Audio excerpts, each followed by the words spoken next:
It is a football Friday here on Tobacco Road Sports Radio and the Desmond Johnson Show, brought to you by Emergency Responders Credit Union in Winston-Salem. We're going to talk about these Panthers. We've been talking about them all week. There's been the buzz, but lately, the past 4 or 5 years, if we're talking about the Panthers, something bad or weird has happened. And I guess this one kind of qualifies for both. We got Kevin Avery from the Four-Man Rush in the house. We got Ryan Smith in the house from Inside the Vault, from the Keep Pounding Podcast Network, and from Winning the Division with Ben Troop. Let's get into it. Let's chop this up. It's the Desmond Johnson Show. Let's go. Live with Desmond Johnson, son, the live is one. Represent NC to the fullest. Yeah, welcome to the Carolinas. Everywhere you go, the sky is Carolina blue, the finest. Live action, feedback, the city need that. I've been #1, no cap. Here's the recap. Adrenaline is my addiction. I'm about to relapse. Step on the turf if you won't and get your weed whacked. I'm going harder than a martyr on the slaughter end. It's the heart of man, that's a rap like a cardigan. I'm breaking records, it's 4th and inches, I count the seconds. The over-under's my roar of thunder, my secret weapon. Yeah, the game is to be told. I don't break, I break modes. Follow me on Tobacco Road.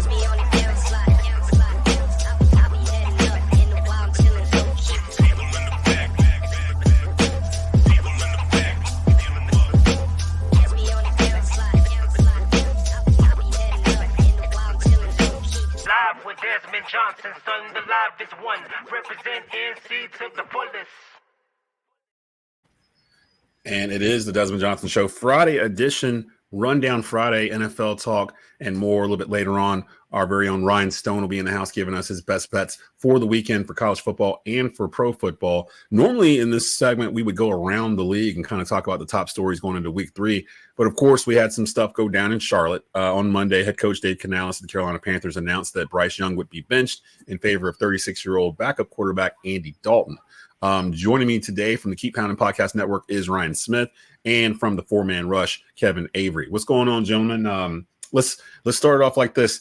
Where were you on Monday when you found out that Bryce Young was being benched, and what was your immediate thought as you found out that they were pulling the plug here, maybe for the season on Bryce, after 2 games into the Dave Canales era? Ryan, let's start with you. Well, excuse me. I was at work like a lot of people. I was actually not that shocked, if you could believe it, because I was at both of the games. If you recall, that's right. Desmond, Yeah. I was in New Orleans for week 1, and I was in Bank of America Stadium for week 2. Oh, you poor soul. Yes, poor soul. Yeah. So I actually was not surprised. I've seen both games live and in person, and Bryce did not look so good in those first 2 weeks. His footwork had regressed from the preseason drive and training camp, and he was just not seeing the field very well at all. And so this was not a surprising move to me at all, and not surprised that Andy Dalton's going to get the start, obviously. And we'll see what happens. I have a little bit more to say, but I'll wait for you to kind of I'll let Kevin go. I'll give you guys plenty of time to go into how this may have happened and everything else. Kev, I think you were at Bank of America Stadium Sunday too, if I'm not mistaken. Where were you? What was going on Monday when the word came down about mid-afternoon that actually it was early afternoon that Bryce was getting sat in favor of Andy Dalton? And what was your immediate reaction? Yeah, I definitely was at the game Sunday, as you know, PSL owner since 2011. So, I try to make all the home games. So I was shocked, but it wasn't anything far-fetched, considering, not that there was heavy expectations. I think it's the way that we had been losing. Now, we've been losing in shootouts, 42-35, putting up 400-something yards and, going toe-to-toe. Because we all expected the defense to be bad. Probably not this historically bad start that it's gotten off to. But, if it was shootout and Bryce Young was putting up fantasy number types numbers, I don't think this would be an issue. But it's just the way that we lost. So for me, I was out running errands when I heard. I was actually in Walmart, and I started getting all type of notifications, and I looked, and I was like, yeah. And then on top of that, with it being on Monday, I didn't know if you guys also saw. Kind of found out Bryce been having some off the field personal relationship issues, and his thought to be girlfriend was seen at the game with Philadelphia 76ers six-man Brent Maxey on the big screen. And I At was the like, Panthers game? no, at the Sunday night game between the I the was Monday like, night game wow. between the Falcons and Atlanta. So That's he lost his God, job and his girl nationally in the same day. So I'm not making an excuse for his play, but clearly she decided to just break up with him, you know what I'm saying, on Monday. But yeah. So. I was Monday. I was coming back from North Carolina A&T, if I'm not mistaken. Tobacco Road's the production partner for their football and basketball radio broadcast, so we produce all their stuff, and we do the Monday press conference with Coach Brown. We stream it for them to Facebook and YouTube, and then we sit down and record their coaches show. So I was leaving it was probably about 1:30, 2 o'clock, and I was out running a couple errands before I got back to the house. And me, Skylar Callahan from Sports Illustrated, and Jonathan Stewart, Panthers all-time leading rusher, we all have a group chat on our phones. And usually if something breaks, Skylar will tell us because he's in the building. So he'll tell us right before it hits the news. And that's literally what happened. Like he sent Bryce getting benched, and we both like, huh? And then literally it hit the news waves like 5 minutes, 10 minutes after he had put that out to us. And I think I was the same way. A little surprised, but not really. Actually very happy for me because I was like, look, these two games that Bryce played, it would be easier if Bryce was like, if he wasn't such a nice kid, you know what I mean? Like if he was just kind of arrogant or something, and it'd be easier to swallow, I guess, or just move on. But the fact that he's so nice, I think that's what's made the problem for a lot of people. But like my boy Stu said on our podcast earlier in the week, the NFL is a business. Like you can't attach emotion to this. And Dave Canales doesn't have any emotion to Bryce Young. He didn't draft him. He didn't go up and get him or whatever like the previous regime. So the proof's in the pudding too. The dude he's got a QBR of 9.1 after 2 games. He's had 3 interceptions, no touchdowns. He's missing bubble screens. He's overthrowing guys. Like it got to a point where it felt like I was watching a high school football game. It really did. It just felt like there was just some misconnection. I don't know how he's regressed in his footwork that Twitter tried to run me off of last year when I brought it up, that his footwork was a hot mess. It was all over the place. And people wanted to blame the O-line and the coaches and everything else. He's got an O-line. Matter of fact, Robert Hunt's rated like one of the top guards in the league right now after 2 games. And he's got some receivers. It's not a matter of them wearing coats anymore. Like they're getting a little separation because all the ones he's overthrowing, the receiver's open. And the receiver, he just overthrows the dude like on the run. That and the lack of pocket presence. I can't figure this out. Like, how do you not know a dude is running you down? Like after all, you're a Heisman Trophy winner. It's like he's lost it somehow. Like he's got the yips. Pretty much. He's got the yips. So when Canales decided to make this move, I think, again, the timing of it was really weird. But then let me put this theory out to you guys. Because what was the main question during the preseason? How come he's not playing the starters, right? So really, why isn't Bryce playing? Why isn't Bryce playing in the preseason? When they played, when was it? It was game 3 against Buffalo for 1 series against their second string. They didn't play against the Buffalo starters. McDonough didn't play any of them. So they played the Buffalo second string defense. They go down, they score a touchdown. Immediately, Canales yanks Young and the starters. What if, because this is, to me, is the only thing that makes the most sense from what we have, from what we've been told and what we've seen. What if Dave and Dan Morgan, right before that game 3 or that week 3 in the preseason, went to David Tepper and probably Nicole Tepper and sat down with them and gave their concerns about Bryce Young, that he'd been with them the whole year or the whole offseason. She still don't know if he can win games with him. We know you drafted you got rid of a whole lot of stuff to get him, but we're telling you, we don't know if this kid is going to be able to do this. And we want to start Andy Dalton to start the year. Something Skylar said 2 weeks ago that they should have did to begin with. Start Andy, have Bryce behind him, sit for a year. Pat Mahomes did it. I mean, Aaron Rodgers did it for 4. Jordan Love did it for 3. Like, it used to be the way it's supposed to be. You're supposed to sit a year, regardless of where you're drafted, learn it and go. I think they went to them with that. And the Teppers were like, let's let him play a game or 2. See how it is. How bad can it be? And if it's really bad, then yeah, okay, we'll consider it at that point. They let him play game 1. That was New Orleans. It snowballed out of control. Don't know if it was the defense or the offense. But by game 2, it was Bryce. And that's when Dave gathered all of his film and everything, went to Brant Tillis, made sure it wouldn't hurt the cap or anything if they weren't playing him. Went to Dan Morgan, was like, hey, let's go back to David Tepper. Went to Tepper. Tepper already knew they were coming. And that's why it was so easy for them to yank him on Monday, because they already had this conversation like 3-4 weeks ago that this could happen, as opposed to them just showing up at David Tepper's office and going, hey, we want to yank Bryce Young after 2 games. Thoughts on that fish I just threw in? Like, thoughts on that? Is that something conceivable? No? Okay, let's just move on. I was waiting on Ryan to go first. Go first, Kevin. Go ahead. Go ahead. Kev, you go first. I mean, there's always speculation of what may or may not be said behind closed doors. As I was listening to you, I was keeping an open mind about that. I guess it goes back to how much we believe in what, coaches said during the offseason. Canales has said that even though they wasn't in position to draft Bryce Young, he did his notes. He was excited about Bryce Young, to work with him in the offseason. So he said all the right things. So again, it goes back to how much we want to take, Canales at his word. If he said that, then for me, the theory that you had kind of don't have much weight, if we're to believe Canales at his word. And he seemed to have been pretty much, everyone has applauded him for being a straightforward, no BS type of guy. So if we're going to take him at his word, then for me, the scenario that you just put out there doesn't hold any weight. So why would you think they didn't play him in the preseason?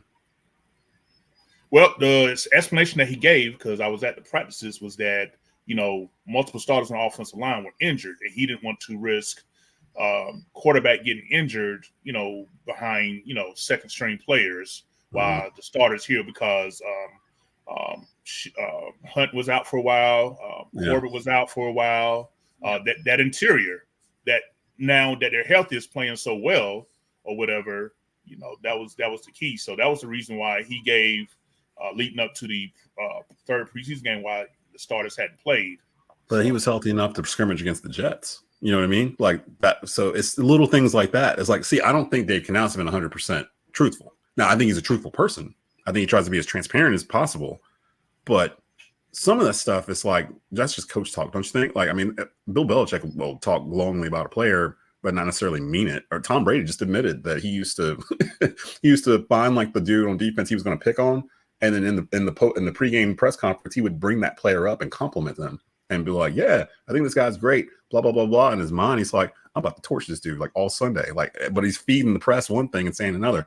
I wouldn't say Tom Brady's not truthful. It's just like the game they play with the press, I guess. So I don't know so much about the whole taking him as his word or whatever. You know what I mean? I think fans had this expectation that coaches owe us 100%, truth on everything. They don't. Mm-hmm. No, they really don't. So whatever they tell us, I mean, I take it, with a grain of salt and just see if the results support what they say. If you say you're going to, play this style, if you're going to play, X player, X amount of snaps, if that's what you're saying, we'll see. But for me, I think that Bryce didn't play more so because of the health of particularly the interior offensive line during the preseason versus, not thinking that he might not be up to par, is my opinion. I'm wondering if it would have mattered if he played in the preseason, because it would have just looked like this. Because especially if they're just running vanilla in preseason anyway. I mean, you've seen a lot of football. Like, this has been bad. This has been bad football. I definitely think it would have made a difference, because look, if you think about it, from Bryce Young, this would be his third offense in 3 years that he's had to learn. Yeah. Different coordinators, a new style. So as someone that played on the offensive line, you need that chemistry, you need that timing, and things of that nature. So I think one thing that we're going to see next preseason is going to be starters playing more in the games. Probably a lot more joint practices, but definitely more live game reps. So they will have 18-game regular season by next year too, so it might only be 2 preseason games by the time we get back to this point next year. Ryan, your thoughts on the fish I threw in the room there? No, you're good. So I really think at the end of the day, if you look at it 2 ways, and I'm going to bring up a couple of things. On the surface, yes, it's kind of asinine to bench your quarterback after 2 games, after you've invested everything, like you said, Desmond. But then at the same time, you look at the first 2 games, we really could not evaluate any part of the roster with how his play was. So at the end of the day, that's the 2 different ways of looking at it. And then I want to bring up, I did this with Winning the Division, my podcast with Ben Troop. You look at 2 Tagovailoa, let's take away the unfortunate concussion events that have happened with him. Just that aside, what happened early in his career? Patrick was with him as a mentor, like Andy Dalton was with Bryce. Fitzpatrick, all of a sudden, was the starter. Tua got benched. What happened? Tua, when he came back, he was a much better player than he was before he got benched. And that happened, and I think this is going to be the same way. I don't know if you've seen this article already pop up. Charles Robinson, sports writer at Yahoo. It's pretty fascinating read, but the main part of the article, he talks about he spoke with someone, I'm assuming in the building, that has a pretty intimate understanding of what's going on. And he essentially said this move is an effort to stop the bleeding, let Young heal, and this is not an ending to his career in Carolina like the mainstream media likes to say. Yeah. And so, and he goes on to say, do I think that's 100% a lock? No, because we know David Tepper is unpredictable, and we're still finding out about new head coach Dave Canales and new general manager Dave Morgan. Anyway, the article, you can go read it for yourselves, Charles Robinson from Yahoo Sports. But I tend to believe it. I do think it's a temporary thing. Now, we don't know if it's going to be after the bye week. We don't know if it's going to be in like 2 or 3 weeks or just next year. We don't know. That's the part we don't know. I'd rather them sit him for the year. Just if it's like don't yank him, bring him in. Let his role be well known. You've got him under contract for the next 3 years. There's no rush here. Like, you just need to reprogram the kid, because the main thing he lost was confidence. Like, we let it get beat out of him last year. He got sacked 60 plus times behind a Swiss cheese offensive line that he's still clearly suffering the effects from, because he's abandoning the pocket after 2 seconds now. Like, literally, he's there for 2 seconds, and then there's something in his head telling him to run, and he takes off. And when he takes off, that used to be his strength at Alabama, like making those plays like on the run, those bootlegs or whatnot, and like giving his receivers some time to kind of make some moves. He's overthrowing everything now. So it's like the whole mechanics, everything's messed up. His footwork is messed up. He's not planting off his feet. He's throwing off his tippy toes. He's having to jump to complete screen passes in the backfield because there's a defender like jumping at him. And because of his size, he's having to jump to get it over him.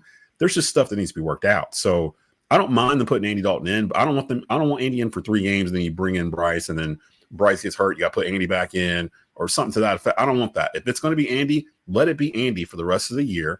Bryce can sit and learn and observe. There's no shame in that. There's nothing wrong with that at all. Like, I want this to work. And I think that's the thing when people come at me, they're like, oh, well, you're just a Bryce Young hater. No, you know how much stuff we gave up for Bryce Young? Like, this has to work. You know what I mean? Like, this can't be look at me, I was right on Twitter that he was going to not make it. He's a bust. Look at me. I'm so smart. But no, I've never once been like that with Bryce Young. I have the tape to prove it. I've been defending the kid since we got him. Like, I convinced myself into wanting him before we drafted him, because we all wanted CJ Stroud. Me, Skyler, we wanted CJ Stroud. And we got convinced that, all right, we can make this work with Bryce. But the cupboard is bare in terms of what's around Bryce.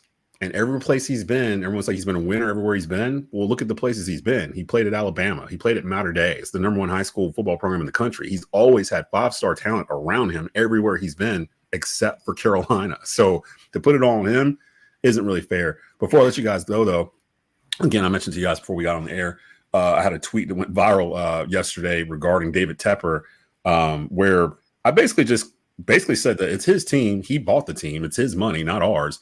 If he wants to show up at practice, he can. If he wants to eat a hot dog outside of BOA, he can. Like, stop complaining about when this man shows up at these practices. It's his team. Like, let him do it. And from there, this is how I knew that it got big, because I started getting people I didn't know coming in just to throw expletives at me, like, F you, that kind of thing, and then just wander off into Twitter darkness. I'm like, dang, my mom made it. Like, I'm here. Like, people just cussing me out and don't even know me off of a tweet. This is crazy. So my question to you guys regarding Tepper, has he gotten a bad rep? If you really sit back and think about it, because right now they're casting him as like the ultimate Disney Marvel villain or whatever. Like, he's this impatient dude that like just sits around all day, like scrunching up paper and like going, and like, get this man fired, and I want this guy, and blah, blah, blah. Like, they paint him out to be this certain way. And I don't think he really is. Like, honestly, none of us know him. He's only spoken to us like 6 times publicly since he's bought the team. So if anybody can sit here and say they safely know what David Tepper's like, you're lying, because nobody knows but Nicole, because no one's really been with him the whole time. Like, we have no idea what he was really like personally. But do you buy this whole David Tepper was behind this, because I can't put those dots together, because him and Nicole Tepper wanted Bryce Young a year before he was even eligible to be drafted. That's pretty much well-known knowledge. For them to give up on him 2 games into a new regime, that doesn't seem to cook. But I can see them being convinced that in order to save what they think would be Bryce Young, that he needs to be taken out of this line of fire and let us rebuild him better, stronger, faster. And we've got a vet here, and we built half the team is brand new, 23 new faces on this roster. It's not the same team as last year. Let's let Andy cook, see what we can put together. 3-4 games into this, if we're 3-2 or whatever, nobody's going to care that Bryce Young's carrying a clipboard, right? So thoughts on David Tepper and this narrative that he's a meddlesome owner that can't get out of his own way, and he's up there like a Scooby-Doo villain, like making all these like choices that are affecting the team? Or has it just been like a comedy of errors of a guy that just never owned a team before and tried it this way, didn't work, tried it that way, didn't work, tried it this way, didn't work, and now he's finally stepping back and letting them do their thing, and he's getting ripped for it even more. So thoughts on David Tepper as we sit here in the year of our Lord 2024, September 20th. Kev, I'll let you go first. Is he getting a bad rep for being a hands-on owner? Yeah, definitely. I think that the fact that the different rumors, because don't get me wrong, I've been a Dave Tepper fan, defending him, have caught flack for defending him. I think that his intentions are good, but he has to realize that running an NFL business is not like, the type of business that he made his billions with. And I think that as a rookie owner, he finally figured it out, so for me, the rep is well earned. Everywhere you go, toxic, we're the most toxic franchise. I think now with the last loss since 2018, we officially have the worst record since 2018 in the NFL, 31 and 68 or something like that. Yeah, 31-70 or something. I think we passed the Jets or something like that when we lost on Sunday. So, and when he first, did his introductory press conference, he's like, first I want to do is win, and we have went the complete, opposite of that, and then the whole thing about him, having a private investigator looking to possibly get Deshaun Watson. Seems like, he's always been rumored, because like you said, he's only spoken about so many times, things like things of that nature as far as being, hands-on. This offseason, I was glad that he was quiet. Didn't have much to say. Let Dan Morgan, let Brant Tillis, and Dave Canales kind of run the show. Do I think the rep that he's earned, is it valid? Some of it is. I do think a lot of people do embellish and want to pile on him. You got to remember, he rubbed a lot of NFL owners and coaches the wrong way when he gave Matt Rule that contract, because that forced them to now have to pay. Like, he just gave his college coach the 5th most money in the NFL. Wasn't even, proving it. Now both Reich and Rule and Wright got their retirement funds set up courtesy of Tepper. Boy, Frank Wright living large right now. Like, what, $50,000 a month for the next 6 years? That's off the Colts and the Panthers. So I would just drive by BOA every day and just be like, just going about my playing golf or whatever he's doing that day. Like, Ryan, your thoughts on David Tepper? I just had one last point. Go ahead. I'm sorry. But as far as the whole thing about him showing up, as I talked to you guys before the show, I think it was just more sort of timing of him showing up is what really kind of made it more than what it was. Now, me personally, because he does have that toxic rep, and I'm sure he's aware he has a toxic rep, I think out of sight, out of mind would be best. Like, Tepper, we'll see you once the season is over, because it's always construed that wherever he's go, he's meddling, he's doing something. So if I'm not seen, I don't give them nothing to talk about. That's just my personal assessment. Yeah. It's crazy to me because Jerry Jones has a weekly radio show. You know what I mean? Like, there's levels to this. Like, David Tepper just walked into an inside practice, and all of a sudden he's in there going, let's see what we're going to do over here. Let's do over there. Let's do whatever. The accident. Yeah. So Ryan, your thoughts on Tepper? Say most of what Kevin said, I agree with, actually. And at the end of the day, I had Anish Shroff on my Inside the Vault podcast, and he talked about how the Teppers, they want to win badly. And I don't think people understand how badly they want to win. But he's had to learn how to be an owner. Just like Kev said, he is a minority owner with the Pittsburgh Steelers before he came to Carolina. But being a minority is much different than being the owner, the guy. And so he's just had to learn how to do this and do it in a way that is not going to get him talked about on ESPN and other big news outlets every day. Before you let us go, I want to make the comparison to Jed York from the 49ers, who took over for Eddie DeBartolo. Jed York was on the same track as Tepper, actually, with the whole Chip Kelly hire, Jim Tomsula, all of that after Harbaugh left. He had like 6 coaches in like 5 years. And it was kind of the same thing as Tepper. He was meddling. He was doing a bunch of things with the 49ers. And then finally, one day, someone just told him, dude, if you got to let the football people do what you hired them to do, you got to step back. And one day, he finally did that. He's like, all right, I'm going to trust. And that coach that he hired was Kyle Shanahan and John Lynch. And they gave him 6-year contracts because, again, just like Dave Canales, it was going to be a long rebuild, a long fix. Yeah. And it's now 2024. They've been there since 2017, if I'm not mistaken, somewhere in that range. And they've done pretty well since then. But Jed York has stepped back, and that's what allowed the 49ers to kind of rebuild themselves and obviously flourish. And so I think if Canales and Morgan can do the same thing here, and Tillis, if Tepper can take a step back, as he said in that famous press conference in the offseason, I'm in the background now. If he just stays in the background.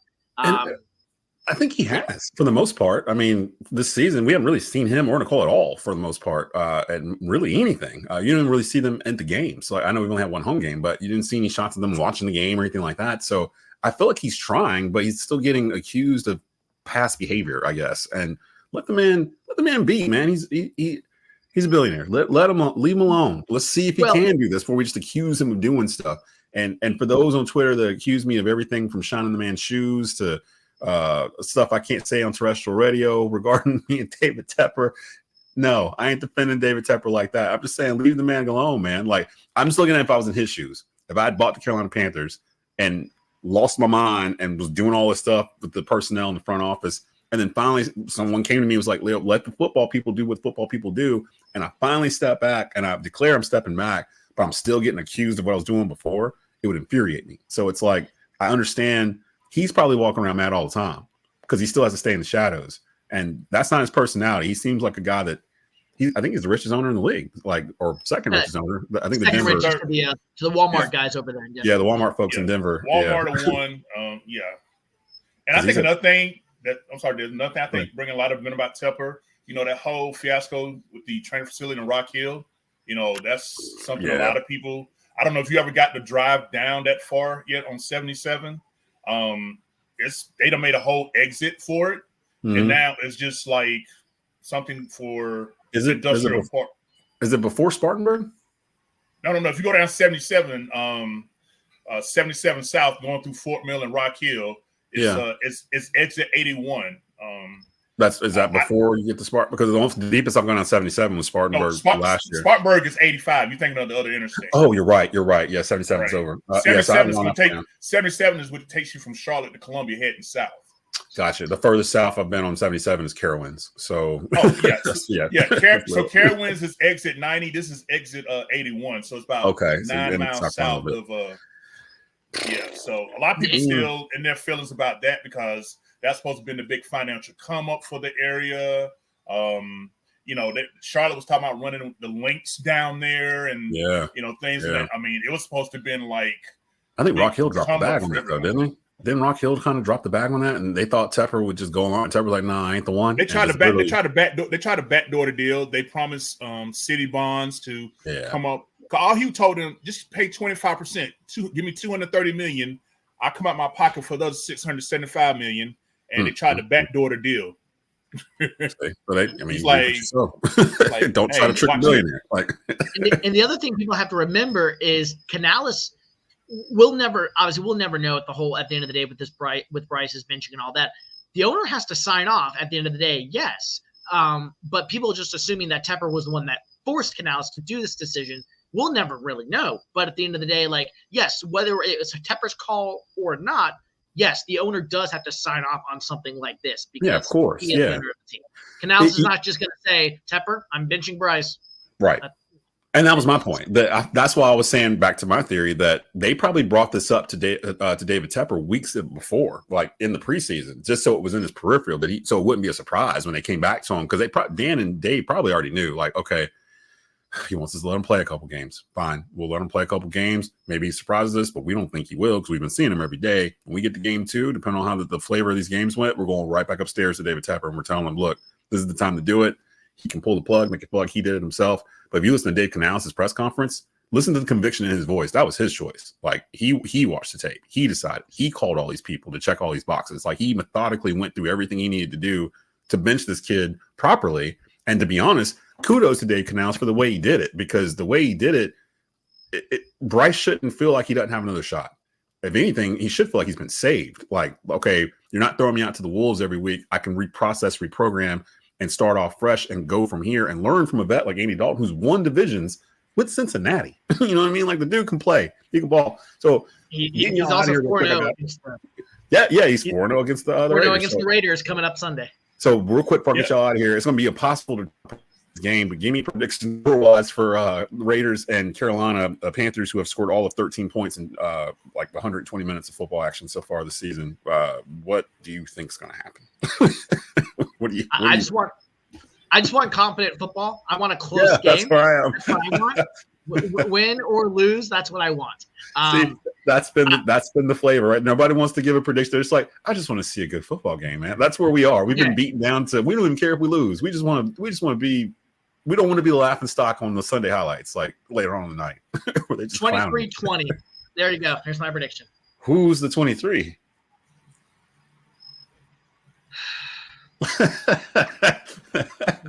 I was in New Orleans, as I said. Derek Carr is 5-0 against the Panthers. He's now 6-0 against the Panthers. There's a thing to the quarterbacks being undefeated against the team. So yeah. I'll say Andy Dalton continues his streak against the Raiders. All right, Kev. Raiders, Panthers, 4:00 Sunday. I think it's on Fox. It's the late afternoon game. What? CBS actually. CBS actually. Yeah, Dallas gonna have a Fox game. They're playing Baltimore at 4 on Fox. Yeah. Ooh, that's a. I might have to do. And Baltimore 0-2. My godfather's a Cowboy fan. He's nervous. You better be. Derrick Henry coming? Yeah, I mean, with Lamar, I got the Ravens. I got Ravens winning that one. I think Ravens might win that one too. The Cowboys. I'm not sold on the Saints yet. I should be. They've scored 90 points in 2 games, but it's the Saints. So I'm like, where's the bottom? When the bottom's going to open up? Kev, give me Panthers and Chargers real quick before I get you out of here. I'm not Chargers. Raiders. I'm sorry. Man, I would be excited with Andy Dalton starting, but. We didn't get to touch on our defense. Excuse my language. Is ass. Yeah. I mean, and then not only our bad enough, we gave up 180 yards rushing with Derek Brown. When he went out, it went up to 220. I heard Shy Tuttle got a foot injury, so they go to nose tackle. So this Antonio Pierce, this is going to be old school. Hand the ball off 40-something times. This is what we just saw. I want to pick the Panthers. Yeah. I think we're going to score, but until we can show we can stop the run, I'm going to say Raiders 27. I'm going to say Carolina 20. I think we'll put on some points. But I just think we're not going to stop the run enough to take advantage of their quarterback. Who is it? Gardner Minshew? Yep. Yep. I got to show this really quick. Can y'all see that? 53-7. Someone thinks we're going to lose 53-7. I don't think it'll be that bad. See that? I've never seen that before in my life. I've never seen that. I've never seen that before in my life. That's cool. Anybody know what Vegas got the game at? No, I don't actually. I probably should go look at. I think the line was 6, or it's 5.5 now. It's 6. I saw it earlier. Yeah, so they got it more tighter than I thought they would be. I'm the same way. I think the Raiders will probably try to run the ball a lot. I'm starting to be worried about the next thing that's going to drop for Carolina, and I'm starting to wonder if it's going to be EJ Evero's job. If they keep doing this, we haven't talked about that, but if you keep giving up 200 plus yards on the ground and it's just like a broken water pipe, and you were supposed to be touted as the next dude or whatever, and it's falling apart, I could see him being a scapegoat and Canales letting him go mid-season or something. If it's like this 6, 7, 8 games in, and they promote whoever to take that spot, and he brings in his own guy next year, but. I think this is the beginning of Dave Canales taking control of this franchise as the head coach. So I'm going to do the same. I'm going to pick the Raiders to win it. Probably about the same, 23-18 maybe. I mean, again, we haven't seen Carolina score a passing touchdown all year yet. I expect that to happen with Andy, so we'll see. But I'm gonna put it right there. But go follow their work. 4-Man Rush, Kevin Avery and Ryan Smith, who's doing a bunch of stuff for the Keep Pounding Podcast Network and Tobacco Road. You can follow them on X and get to their work there. I'm gonna let you guys go so I can bring in my man Ryan Stone as we finish up here today. Oh, whoops, what did I do? Hold on, sorry, I'm hitting buttons and freezing, folks. There we go. As I bring in Ryan Stone for best bets here. Sorry, we got into a discussion about David Tepper, and it just kind of went because of everything going on in Carolina this week. I listened to some of it. Yeah, I feel like, I don't know, I've had a tweet go viral in the past like 24 hours about David Tepper. I didn't see that. Man, people think I'm defending the dude. I'm just like, he's a billionaire. He owns the team. He reserves the right to go see them. Like, if he wants to be at practice, he can be. It's okay. Like, I heard that. Yeah, that's all the tweet is. And people are like cussing me out. I heard what Kevin said, and I kind of agree with him. I think it's more so the timing than anything else. Like if it I hadn't don't been, think he's been around all so far. If it hadn't been, right after the Bryce Young benching, then probably not a thing. I will say that he and Bryce Young and the rest of the Panthers should send Mark Robinson a care package for making them the not most talked about thing in North Carolina this week. I did not have a Mark Robinson reference on my bingo card for this show tonight, but that was well done. That was well done. And I also empathize with the reporter that wrote that story and the things that they probably saw going on to those sites. CNN was very careful to be like, we can't put some of this on the air. We're just not going to do it. The integrity part of it. Give me your best bets for the weekend here as we go into the weekend. There's some pretty interesting matchups in college football and in the NFL. Yeah, it's a great slate for college football, and I'll start with one of those games: Oklahoma State and Utah. Two teams I was really high on coming into the season. As you probably remember, I did pick Utah to win the Big 12 this season, but Cam Rising's coming off of an injury. Still not 100% sure about his finger. The game is at Oklahoma State. In these games like this, I heard the stat earlier today. Mike Gundy, the head coach at Oklahoma State, he is 17-6 all time against the spread in these type of close spread games when he's at home. So I'm going to go with Oklahoma State mainly because of the Cam Rising injury and the concerns over his finger. That's the starting quarterback for Utah, But Oklahoma State -2.5 there. Also, I think their team total over 27.5 is worth a look as well. Some of the other ones in college football that I like this weekend. This is kind of a gross game to talk about in my opinion, but I think it's gonna be a game worth betting on. Cal at Florida State. I like under 45 points. This is a Cal team that is 3-0, but they haven't scored more than 28 points in a game this season. They're having to fly 3,000 miles across the country to go to Tallahassee. Florida State's defense was not the problem last week against Memphis. They actually played pretty well and kept Florida State in that ugly game. I don't know if Norvell is trying to get himself fired, if he just wants that big buyout or what. But he is sticking DJ U at quarterback. So give me under. He's still the starter. He's still the starter. He was still listed on the depth chart currently as the starter. So I'm going to go with under 45 in that ball game with those two teams going at it. And then I'll also take USC's team total over 24.5 against Michigan. That's a lot of points. Michigan's a good defense, but I also don't know that. I mean, they gave up 35 to Texas. I just don't think Michigan's that good, and I think USC is going to have chances to put up points. So I'm going to go with USC over 24.5. I think they win the game, but I do think it's possible that Michigan keeps it close. So that's why I don't bet the spread there with it being 5 points. And one other bet that I'll throw out there that's another one that's kind of gross that I wouldn't necessarily call a lock or a best bet necessarily. Notre Dame bounced back last week and absolutely demolished Purdue. 66-7. They're taking on a Miami, Ohio team this week that has not scored more than 16 points in a game.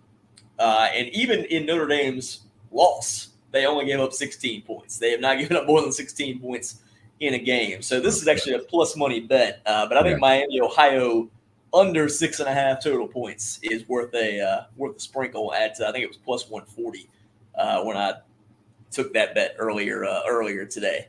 In terms of the NFL this week, you guys kind of alluded to it already. I like the Ravens. The money line -1, whichever one you want to take. I watched Dallas last week be completely unable to tackle anybody. Their defensive linemen were 6 yards down the field. They had no chance of tackling Alvin Kamara because of how well that's what happened. That's happened week 1. That's literally what happened week 1 against Carolina. Like Alvin Kamara was 8 yards down the field before he got touched. And I think, I give credit to the Saints offense, and I will say I don't think the Ravens offense is as good as the Saints offense right now, but I do think they will come out and try to establish the run. And if it's not working with with Derrick Henry, then I expect them to turn Lamar Jackson loose because they can't afford to lose this game. You can't afford to right. So it's a must-win spot for the Ravens. So I like the Ravens to win that game. Also, I'll throw out there that I think Lamar Jackson to score a touchdown, rushing touchdown is probably worth a sprinkle as well at plus 185 in that matchup. One of those games that I see that you have pulled up right there. I like a teaser involving the Bengals, +6 teaser, which means you take the Bengals from -7.5 up to -1.5. That's the 6-point part of it, and then you also take, I believe it's the Chargers +2 up to +8 against the Steelers in a parlay. So that's another one of the bets that I like. Just kind of improving the numbers a little bit on that game and parlaying those together. And then the other game I like that I've heard some people say that they like Minnesota. I'm going to stick with Houston in this game. I just really like the way Houston has started in terms of running the ball. They found a way to win last week. Their defense is playing really well.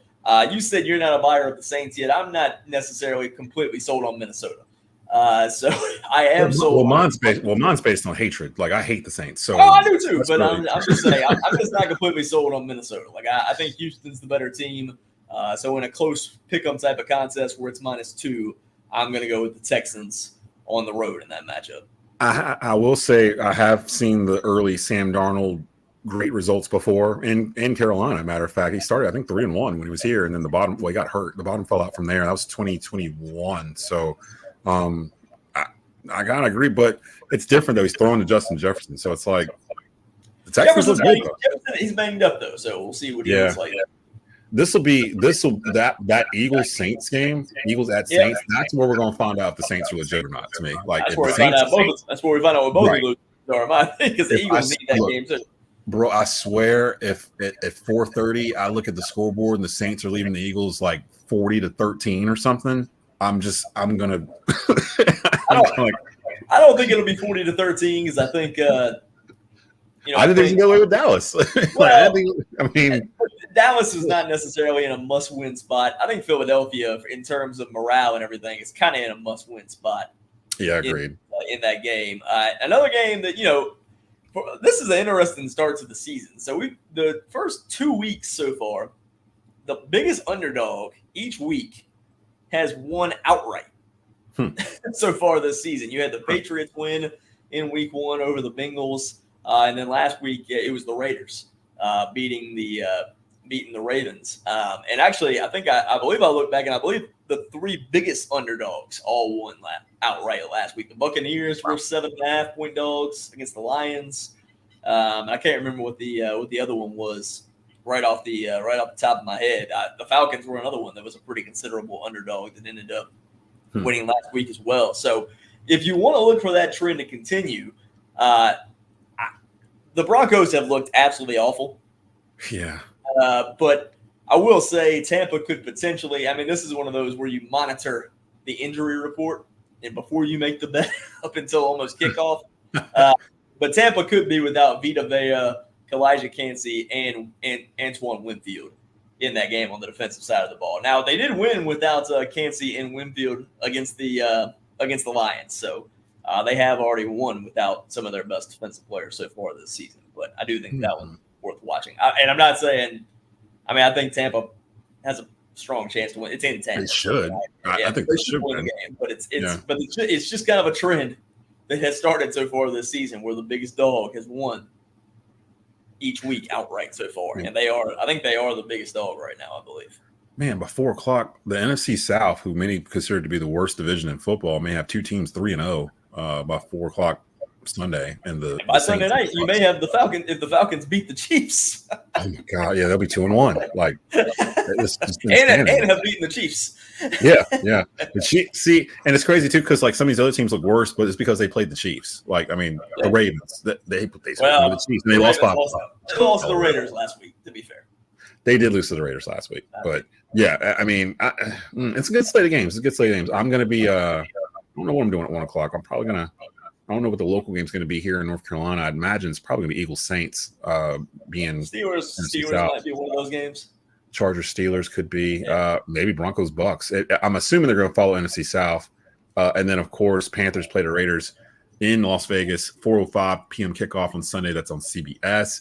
You got a good slate of. You got some good ones in here. That 425 slate is pretty strong this week. Mm-hmm. Ravens, Cowboys, 49ers, Rams, Lions, Cardinals. Yeah, that's pretty tough. So like, I might be flipping back and forth. If my game gets out of hand, I'm at a point where I might start flipping around, even though I'm not supposed to.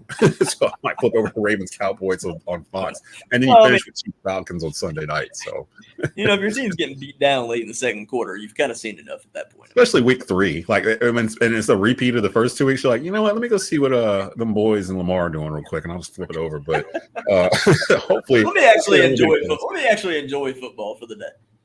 Dude, it's crazy when I'm watching Panther games, and this has been going on for about a year or two now, especially last year and the first 2 games this year. I'll get you out of here. It's like you watch a Panther game, and then you watch whatever's right behind it. And last week was horrible because the game right behind it was Chiefs Bengals. So like you're just seeing a whole different type of football. Yep. Like you literally watch like a high school game when you're watching the Panthers, and then you flip it over to the 4 o'clock, and it's Pat Mahomes versus Joe Burrow, and like everything just looks like it's supposed to be working. You're about to watch Andy Dalton and Gardner Minshew this Sunday, so I would sling it. They're gonna sling it. I would strap in. Let's go. The Red Rifles in the house. So I don't know. Maybe Andy. I call him Raggedy Andy, but you guys can call him the Red Rifle if you want to. Right? Oh, now we're gonna go ahead and get out of here. It's a supersized edition of the Desmond Johnson Show. It's a football Friday. Shout out to Ryan Stone and Best Bets. Go make some money. Go write that stuff down and go handle your business right now. And you can go to Bet Online, matter of fact, and take care of it there. And shout out to Ryan Smith and Kevin Avery from the 4-Man Rush and from the Keep Pounding Podcast Network, respectfully, for coming in and talking about all things Panthers. We'll be back Tuesday. Jalen Gilkey will be in the house with me, and we'll recap NFL and college football weekend and some more surprises too. But we'll see you next week.